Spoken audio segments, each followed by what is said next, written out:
Queridos irmãos, a paz do Senhor Jesus a todos. Partindo da leitura do tema, que está em Tito, capítulo 2, versículo 1, nós vamos ler para, em seguida,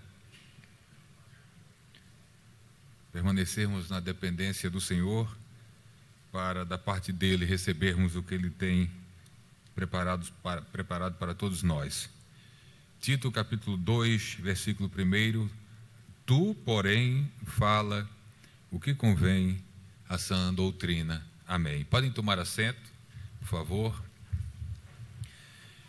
Quero iniciar agradecendo mais uma vez a confiança do pastor Roberto de nos dar a oportunidade de, por mais um ano, cooperar com a nossa escola bíblica de obreiros. Me sinto muito honrado por isso, muito grato a Deus, a Ele, a confiança de todo o ministério da igreja. Quero iniciar trazendo uma informação para os irmãos, que algumas questões que nós vamos pontuar em nossa aula, elas estão tratadas de forma mais ampla num livro que eu escrevi e que no ano passado nós lançamos aqui na Escola Bíblica. É provável que alguns não tenham, mas ele está à venda aqui na livraria da igreja, na Arca Missionária, aqui no anexo, que é este livro, O Ministério Pastoral na História da Igreja. É um livro que faz uma ampla abordagem teológica, prática, e que traz muitas informações históricas sobre diversos momentos na igreja, onde o ministério pastoral esteve aqui e ali, sofrendo algumas dificuldades ou servindo de grande bênção, como é o propósito de Deus para a vida da igreja através desse ministério. Então, os irmãos que se interessarem podem procurar na Arca Missionária, que tem ali alguns exemplares. A nossa aula será uma aula onde nós vamos pontuar algumas questões que envolvem a carta que Paulo escreveu a Tito, essa epístola, classificada como uma das epístolas pastorais do apóstolo Paulo, junto com 1 e 2 Timóteo. Obviamente, desde ontem, eu pude assistir às aulas de ontem no aeroporto de Cuiabá. Nós estávamos no interior do Mato Grosso, uma cidade chamada Barra do Bugres, e eu cheguei hoje de 4 da manhã, aquelas conexões lá o pastor conhece bem, do Mato Grosso e do norte para cá, para o Pernambuco. Então, a gente passa mais tempo em aeroporto do que voando, mas graças a Deus que chegamos em paz. E assistimos a aula ontem do pastor de Moraes, do pastor Isvaldo Nunes, e tenho certeza que durante toda a semana, hoje, logo após o pastor Bezaliel, os demais preletores dessa escola bíblica, da Escola Bíblica do Almadena, estarão trazendo diversas contribuições acerca do tema. Então, quero pontuar algumas questões que, orando a Deus e lendo a Bíblia, nos saltou aos olhos e me veio ao coração. Gostaria de iniciar falando algumas coisas relacionadas ao próprio destinatário da carta, Tito, para quem Paulo escreve essa epístola. E fiz uma leitura, uma pesquisa, revi algumas questões que podemos encontrar ao longo das epístolas paulinas acerca de Tito. E entre algumas destas questões que nós levantamos, que nós revisamos, Tito, ele é citado por Paulo pelo menos 12 vezes em suas epístolas, e a epístola onde o nome de Tito mais aparece, fora, obviamente, essa epístola que é endereçada para ele, é a segunda epístola de Paulo aos Coríntios. O trabalho de Tito em Creta, que daqui a um pouco nós vamos comentar alguma coisa, não foi a primeira grande responsabilidade ou envolvimento de Tito dentro da obra do Senhor. Ele é enviado para Creta já experimentado, mas já a gente chega lá.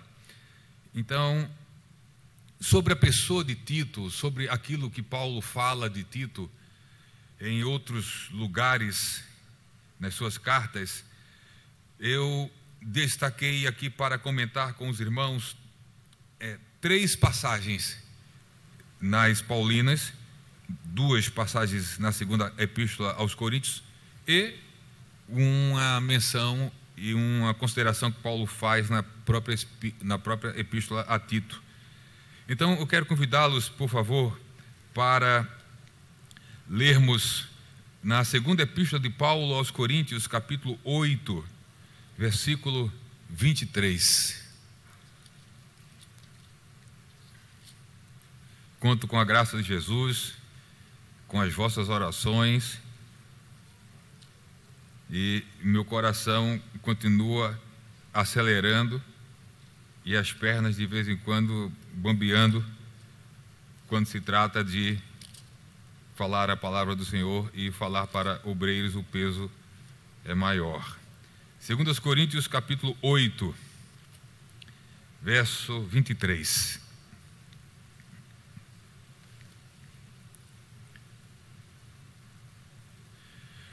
Quanto a Tito, é meu companheiro e cooperador para convosco.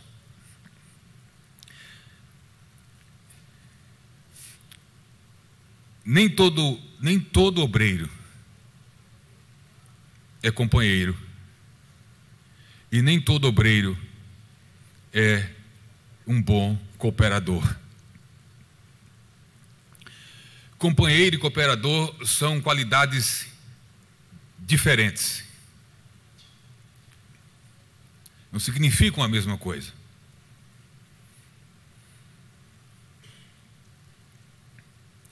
A palavra que Paulo utiliza escrevendo aos Coríntios 8, 23, para companheiro, é koinonós. Koinonós, que a gente vai lembrar de koinonia, comunhão.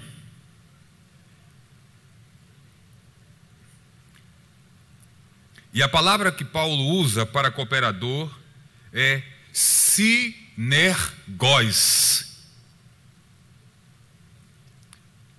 que é a junção de junto e ergós, trabalho. Trabalha ou trabalho em conjunto. Então, ser companheiro é uma coisa, e ser cooperador é outra coisa. Então, entendendo isso, eu pontuei aqui, a partir exatamente do sentido primário desses termos. Quem poderia se qualificar ou ser qualificado como um companheiro na obra de Deus? O companheirismo, ou aquele que é companheiro, é alguém que está envolvido com o seu líder e com os seus liderados no nível que há um relacionamento pessoal, proximal, que envolve amizade, que envolve o compartilhamento de sentimentos. É interessante compreendermos algo que é muito importante. Nem sempre companheiros pensam do mesmo jeito. Mas sempre companheiros sentem do mesmo jeito.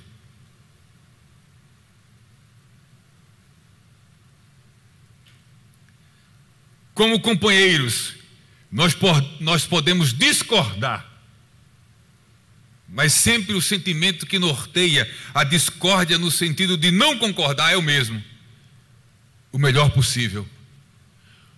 O bem da obra e o bem um do outro.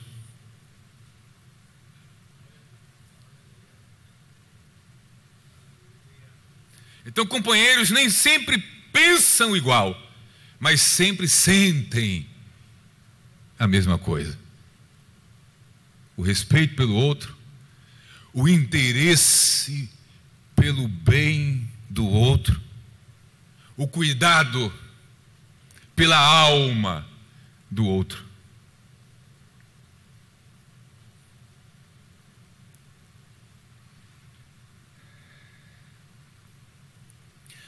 Companheiros têm afinidades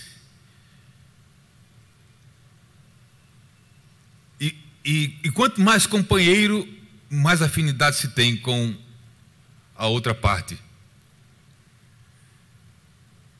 Não existe companheirismo sem afinidade ou afinidades. Essas são algumas questões que envolvem a questão do ser companheiro na realização da obra de Deus. E a partir daí, a vida, a prática ministerial vai nos fazer entender claramente que, primeiro, na nossa relação com nossos líderes ou líder, nós podemos ser bem companheiros ou considerados companheiros dos nossos líderes ou não. O companheirismo não é algo que me qualifica ou que nos qualifica no que diz respeito à nossa relação com nossos líderes. Então, eu posso ser ou não um companheiro do meu líder. O que dirige a congregação, os que cooperam na congregação com os dirigentes das congregações, os que dirigem as congregações com os dirigentes das áreas, os pastores das áreas com a presidência da igreja. Em todas essas relações deve haver companheirismo. Se não somos ou estamos sendo companheiros como deveríamos ser, é preciso pensar essas coisas, porque quando Paulo escreve para Tito, no texto que lemos, a primeira qualidade que ele menciona em Tito é o companheirismo. Meu companheiro.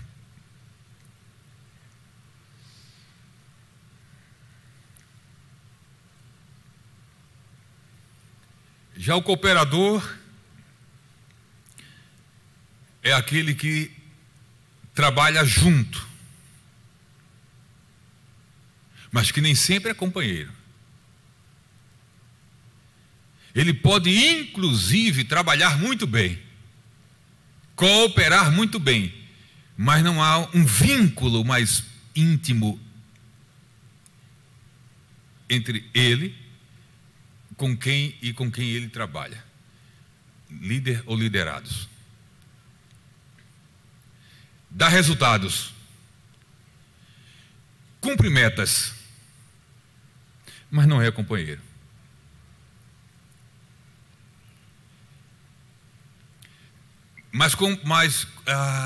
O cooperador não apenas trabalha junto, ou está envolvido no mesmo trabalho ou na mesma obra. Ele trabalha junto, mas trabalha também em conjunto. Porque você pode trabalhar junto, estar envolvido no mesmo trabalho, mas não trabalha em conjunto.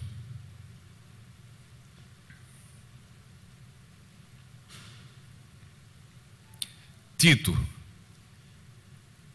é chamado por Paulo de companheiro, meu companheiro e meu cooperador. Um pastor amigo meu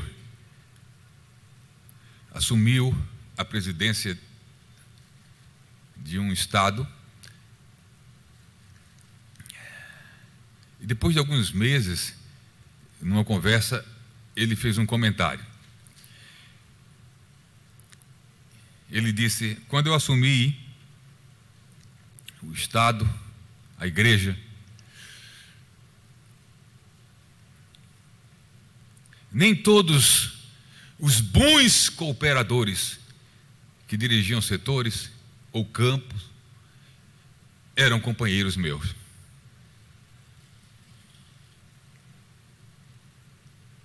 Mas eram bons cooperadores. O campo crescia, rendia, a igreja estava satisfeita com o trabalho daquele cooperador.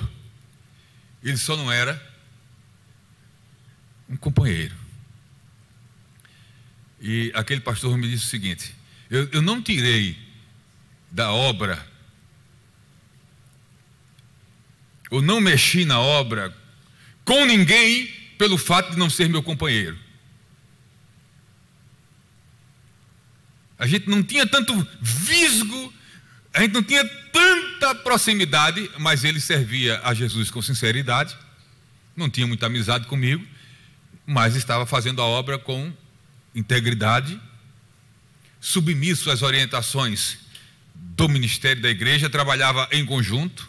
Então eu não tinha por que mexer só porque não era meu companheiro.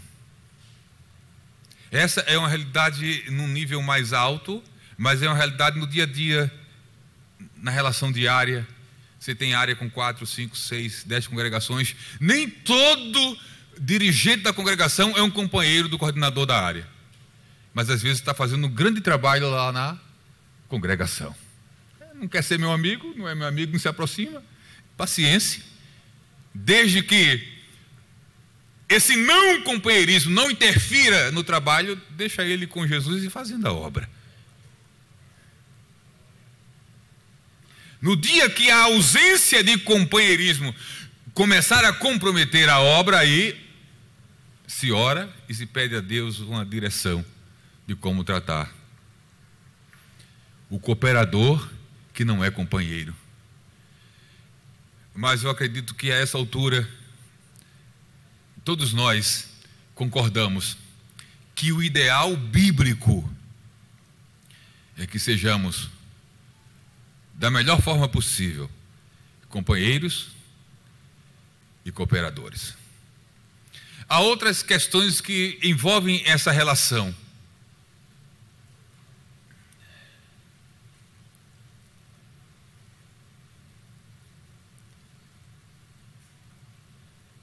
Onde sempre que uma decisão, isso tem a ver com o que acontece em Creta, onde sempre que uma decisão de mudança ou envio de alguém dentro de um departamento da igreja, ou em relação a uma congregação ou a igreja, sempre que a necessidade de alguma mudança surja, precisamos ter cuidado, porque o companheirismo pode atrapalhar o processo.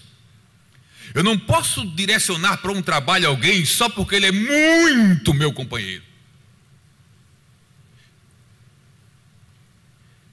porque ele é muito meu amigo.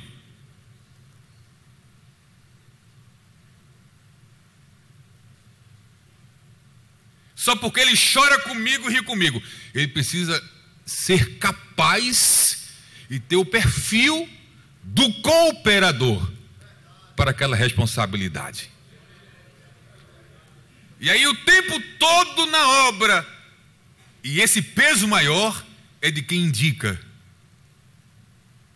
é de quem decide, de conciliar o peso do companheirismo com o peso da cooperação na hora em que essas mudanças, esses envios, essas decisões são tomadas.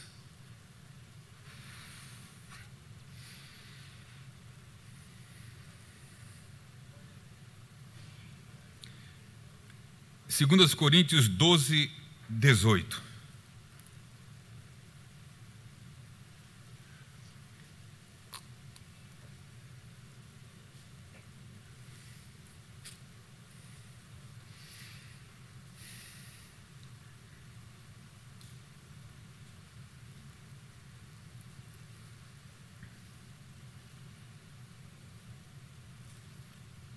roguei a Tito e enviei com ele um irmão. Porventura Tito se aproveitou de vós? Não andamos porventura no mesmo espírito, sobre as mesmas pisadas? Uma outra característica e um outro perfil de Tito que precisa o máximo estar presente na vida da gente. Paulo dá testemunho de Tito aqui também, dizendo que via em Tito um companheiro e um cooperador que andava com Paulo no mesmo espírito. Aí vem a questão da afinidade de sentimentos, de intenções, propósitos, postura. Tito é alguém que caminha comigo, que anda comigo no mesmo espírito. Mas ele não anda comigo apenas nesse mesmo espírito. Ele anda comigo no mesmo espírito e sobre as mesmas pisadas, literalmente. Literalmente. Paulo está dizendo: eu caminho, eu piso, e Tito vem atrás, seguindo, e ele vai colocando o pé onde eu coloco, anda no ritmo que eu ando, nos passos que eu ando, na mesma pisada. Então Tito passa para a gente a mensagem de que precisamos olhar e observar como anda e qual a pisada dos nossos líderes, para que a gente caminhe nas mesmas pisadas do que eles. Porque se a gente não anda na mesma pisada da liderança, a gente desvia o rumo em termos de direção. Se a gente não anda e procura andar no mesmo ritmo, a gente fica para trás. Então andar nas mesmas pisadas tem a ver em caminhar na direção para onde a liderança caminha e no ritmo que ela caminha. Porque também, se a gente acelera o passo, a pisada, a gente atropela o líder. E a gente vai embora lá na frente e o líder fica.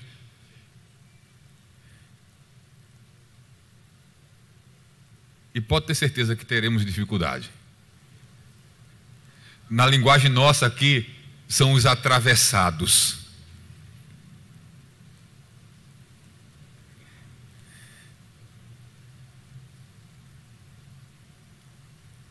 Que não tem a paciência de andar no passo dos seus líderes. Ou aqueles que ficam inventando caminhos diferentes daquele caminho por onde o líder anda. De vez em quando precisamos ser corrigidos porque perdemos o compasso da passada ou o passo da pisada.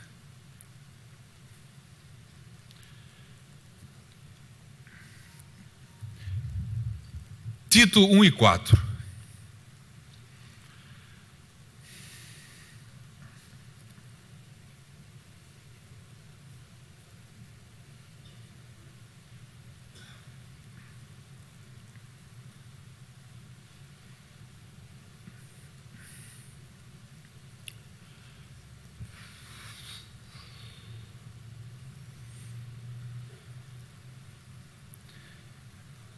Primeira parte do versículo. A Tito, meu verdadeiro filho.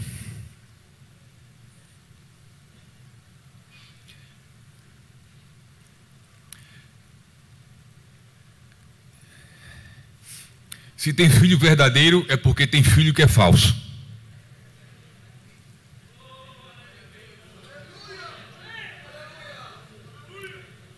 Aí você tem o verdadeiro filho e você tem na igreja cooperando o falso filho.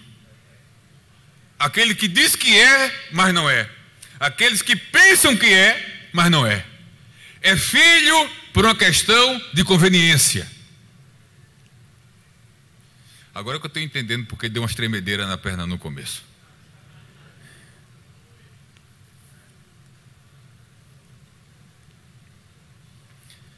É meu pai para cá, meu pai para lá, meu pastor para cá, meu pastor para lá, minha mamãe para cá, minha mamãe para cá, mas tudo falso.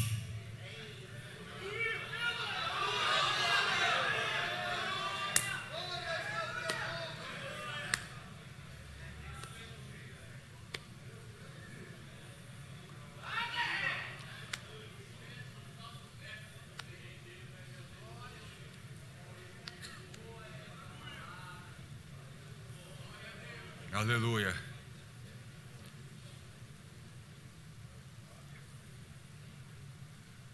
E aí, muitas vezes acontece que, com o passar do tempo, de quem se pensa que não é filho, e de quem se pensa que é, não é.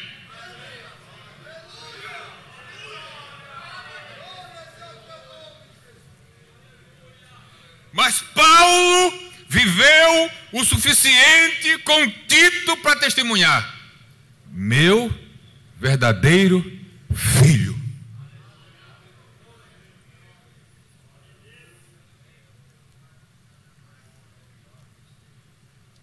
Segundo a fé comum.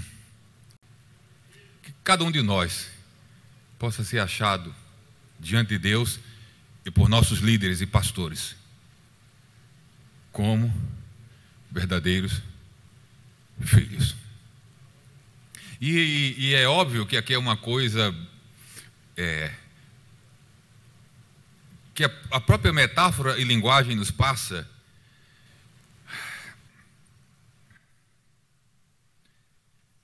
É que geralmente,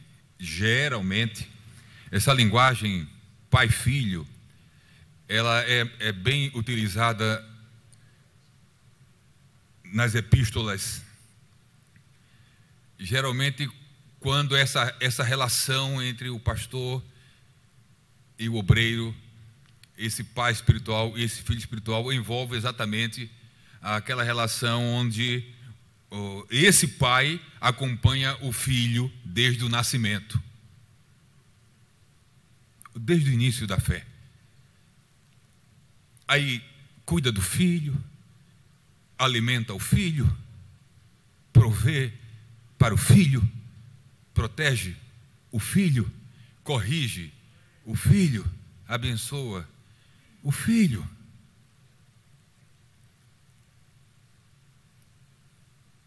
E esse filho vai crescendo na fé, e com base no chamado e na vocação de cada um, esse pai vai dando ao filho responsabilidades na obra, e vai até os limites que Deus direcionar. Então é uma relação pai e filho espiritual que tem muito a ver, principalmente nesses casos onde a gente acompanha aqueles obreiros, e que a gente viu, alguns aqui já têm idade, que na obra hoje, e talvez até trabalhando junto com você, esteja alguém que você apresentou quando nasceu. Apresentou, e aí o menino cresceu, hoje é um cooperador, é um diácono. Filho, tem essa liberdade, não apenas pelo acompanhar ou o presenciar esses eventos, mas o de acompanhar a trajetória da fé e de ajudar na trajetória da fé. Tito, meu verdadeiro filho. Mas filhos verdadeiros, é bom que se coloque, se pontue, também erram e falham. Isso precisa ser colocado aqui. O filho pródigo era um filho legítimo. Ele era verdadeiro apesar da falha. E é um outro aspecto aqui. O fato de sermos filhos, ou de alguém ser filho, não isenta de falhas. Assim como o pródigo, a gente já viu aqui. Olha, não é muito fácil para mim estar falando aqui na frente do pastor. Eu já disse isso a ele. Às vezes eu estou em escolas bíblicas por aí, aí ele chega, pronto. É difícil. E principalmente, o mais difícil ainda, o lugar mais difícil que eu, na minha experiência de falar, é esse aqui. Porque é o lugar que eu nasci, e é o lugar que eu vivi, e é o lugar que eu vivo. O mais difícil é esse aqui. Porque eu prefiro falar em lugares para onde eu vou que eu desconheço de toda a realidade local.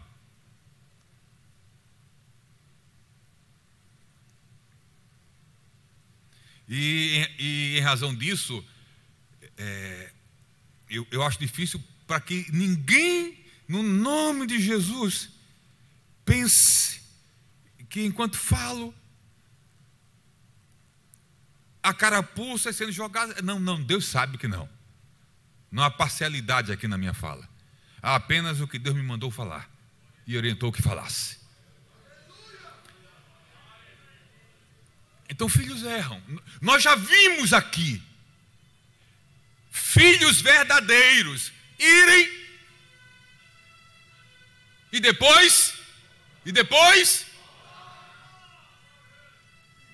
e quando foram e voltaram, o que é que o pai fez?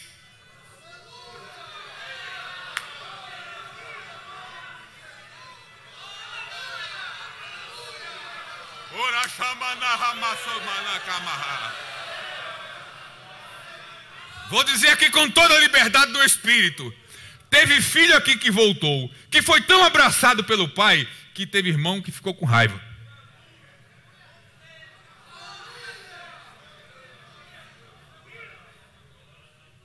Aquela história do mais velho, do pródigo.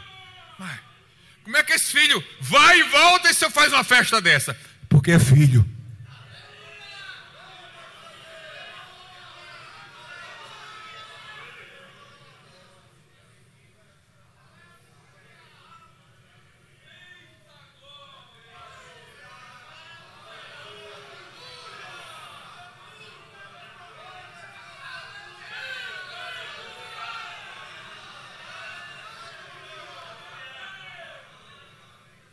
A gente precisa ter cuidado para o sentimento do irmão mais velho não dominar a vida da gente.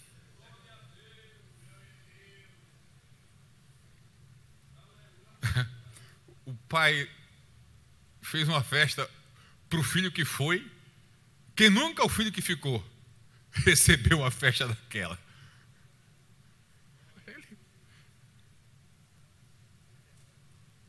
Trem parafuso. Como é que pode?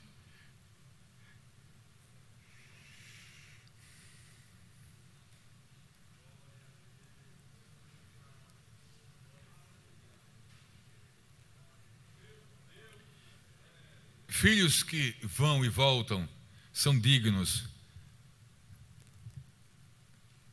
de novas oportunidades. Porque hoje, ou ontem, foi ou é alguém que se foi. E a gente fala, pode ter sido um falso filho ou um filho verdadeiro que descuidou, se precipitou. E a gente precisa ter muito cuidado, porque amanhã pode ser eu ou pode ser você que caia na mesma falha.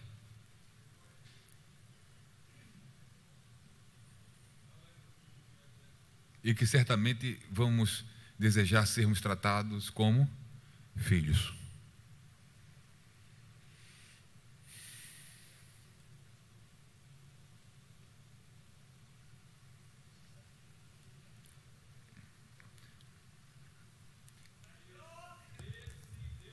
Tito 1:5. Por esta causa te deixei em Creta. Então essas todas eram algumas das qualidades de Tito. E quando surgiu uma dificuldade na ilha de Creta, na igreja em Creta, diz o texto: por esta causa te deixei em Creta. E aí a gente sai de um assunto para um outro e vou só introduzir. Paulo não largou Tito em Creta. Paulo não abandonou Tito em Creta. Paulo deixou Tito em Creta, o que passa a ideia de um ato devidamente planejado, pensado, orado. Ele não apenas deixa Tito em Creta, fundamentado na convicção de que era o cooperador e companheiro e cooperador, que por seu perfil atenderia às necessidades e trabalharia no sentido de solucionar o problema com a graça de Deus e com a orientação apostólica do que estava acontecendo em Creta. A palavra, por esta causa te deixei em Creta, para que pusesses em boa ordem. Essa palavra boa ordem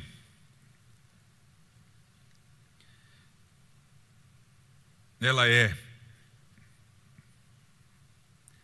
epidiortose. Epidiortose. Esse orto é daquela raiz de ortopédico, ortopedia, ortodoxo, ortodoxia, coisa reta. Então, quando Paulo diz, te deixei em Creta para que pusesse em ordem, é porque as coisas em Creta estavam fora da linha. E Tito é deixado para colocar as coisas na linha.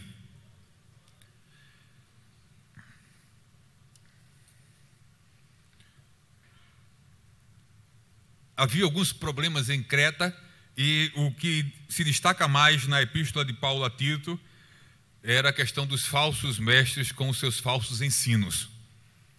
Então, obviamente, para lidar com estas e algumas outras questões, precisaria de alguém com o perfil de bom doutrinador, solidez doutrinária, e, obviamente, Tito preenchia esses requisitos. Eu enumerei aqui algumas questões atuais, contemporâneas, que causa, por vezes, grandes desordens nas igrejas, que tira a igreja local ou a congregação da linha, e que sempre será necessário o direcionamento de alguém para colocar na linha o que saiu da linha, para colocar as coisas em linha reta. Eu enumerei aqui algumas coisas. Além da própria questão das heresias, dos falsos ensinos, que por vezes causam transtorno nas igrejas, e isso também vai gerar problemas graves que faz com que muitas vezes um pastor tenha que deslocar alguém para uma congregação ou para uma igreja em virtude desses problemas locais. Divisões causadas por diversas questões. Associada às divisões, obviamente, muita confusão, confusões na igreja, de tudo que é ordem. Problemas de ordem financeira.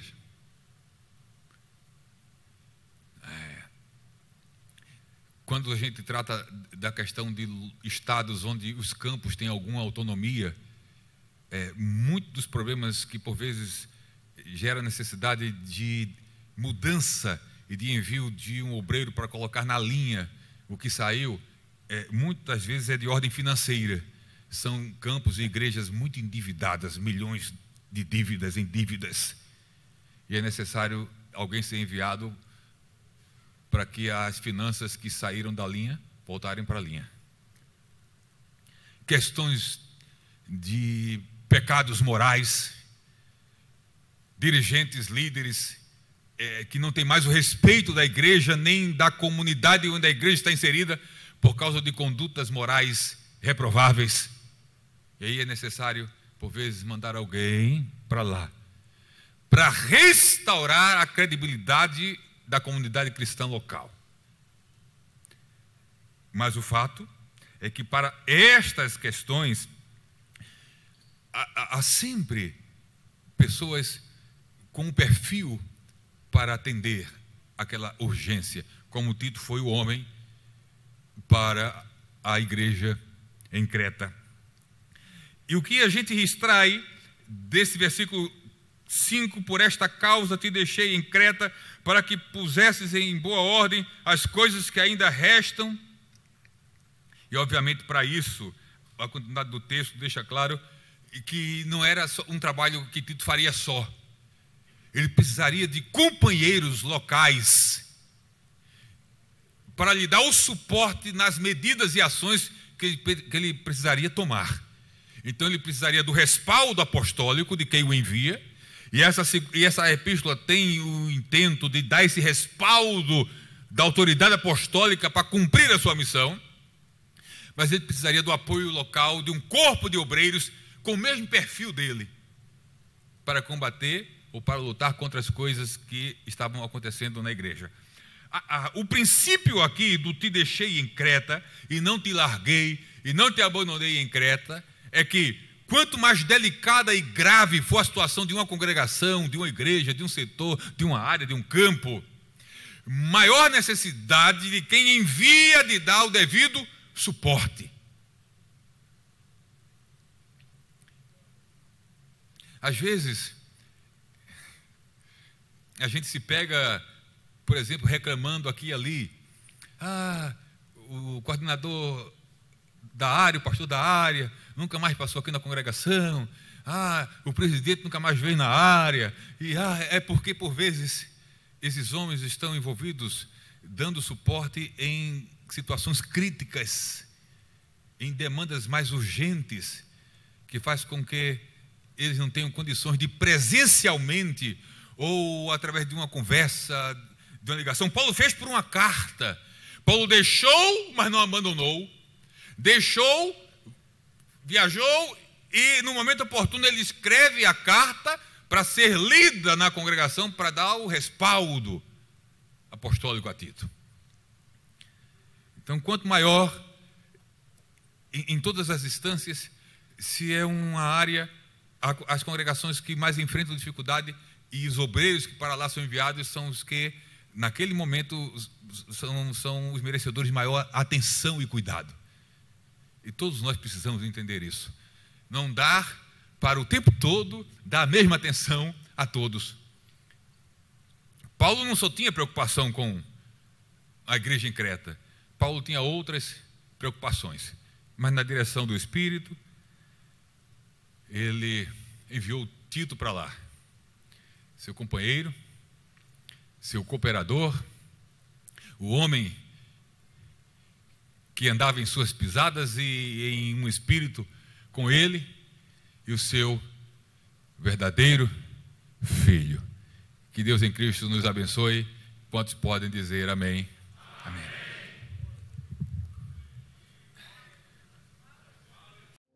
Que o conhecimento é capaz de mudar a vida de quem lê, a gente já sabe. E que livro você pode comprar em qualquer livraria. Mas nós transformamos 100% do nosso lucro em mudança de vidas, através da ação social, evangelismo e missões.